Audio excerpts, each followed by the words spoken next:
Kaji ujambo tena, nimetembea hapa kwako kanisani. Tumekuwa na wewe Jumapili ambayo ilipita. Nikatembea kule ukanda wa Pwani, nikatembea kule Magharibi Western, nikatembea Nyanza, nikaenda Ukambani. Nduru ambazo nilisikia ni ya kwamba wewe ndio ule mchungaji bora sana katika Jamhuri ya Kenya. Haya mambo ni ya kweli? Iko sawa kabisa. Mimi ni mtangazaji habari njema ya Kristo. Tunangojea Kristo akuja akatufundishe. Na hako karibu. Yuko karibu. Hebu tukumbuze tena, kanisa lako ni lipi? Juu kule upande wa nilipofika Pwani pale Mombasa, watu waliniuliza hili kanisa ni lipi? Tumeliona kwenye mitandao. Hebu wakumbushe kwanza, kanisa lako ni lipi? Kanisa langu makao mazuri Apostolic Church. Ngong.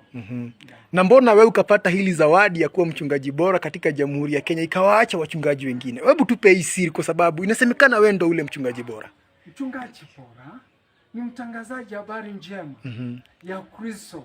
Tunangojea Kristo akuja akatukuze, kwa sababu tunajua hili neno ndio msingi bora katika Ukristo wa mwanadamu. Na tofauti yako na wale wachungaji wengine ni ipi? Ni mafuta uko nao? Ni mwito uko nao? Ni nini hili, dhahabu gani ambayo umeficha ndani yako? Ila dhahabu ile niko nayo.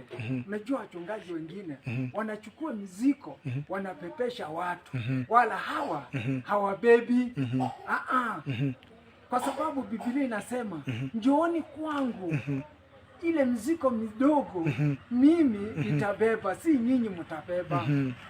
Na kumekuwa na kanisa inatumika kuwadanganya wananchi, kuwachanganya wananchi. Tumesikia mambo na Shakahola, tumesikia mambo na kanisa zingine. Ni nini hii kanisa yako ikaichukua hiyo zawadi? Na ukiangalia si kanisa kubwa, ni kanisa ndogo. Mbona wewe ukaichukua hiyo zawadi na kanisa lako si kubwa vile? Yajulikana sana kwa mtandao, lakini hapa chini hujulikani. Mbona umechukua hiyo zawadi?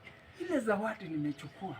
Biblia inasema mahali palipo wingi wa watu ndipo tuna machafuko.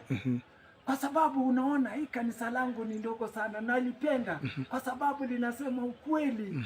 Kwa sababu unajua ukweli, watu hawapendi ukweli, wanapenda kudanganywa.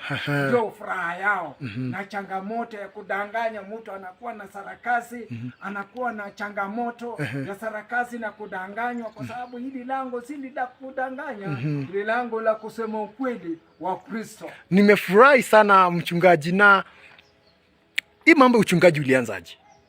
Hii uchungaji nilipatikana katika uchungaji kwa sababu mimi nilikuwa mtu wa kujunga ng'ombe. Huko upande wa Rift Valley, upande wa Kapsabet huko. Nilikuwa mchungaji wa ng'ombe na kawa. Lakini Mungu, niliposoma Biblia inasema Biblia ni neno nzuri, linakusa. Nilipokuwa katika malishoni huko, nikasikia sauti ya Bwana inanikusa, ikanituma, ende ukakuse watu. Kweli.